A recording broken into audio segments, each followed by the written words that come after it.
They went to and fro in time and space.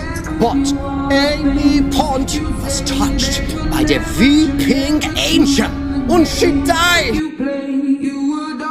Rockety Man! She died of old age. Well, that's all right then. It's meeting Clara. Let me be brave. Still survives in her last second of life. Well, that's all right then. Then the doctor met Bill. Her consciousness survives. Oh, well, that's all right then.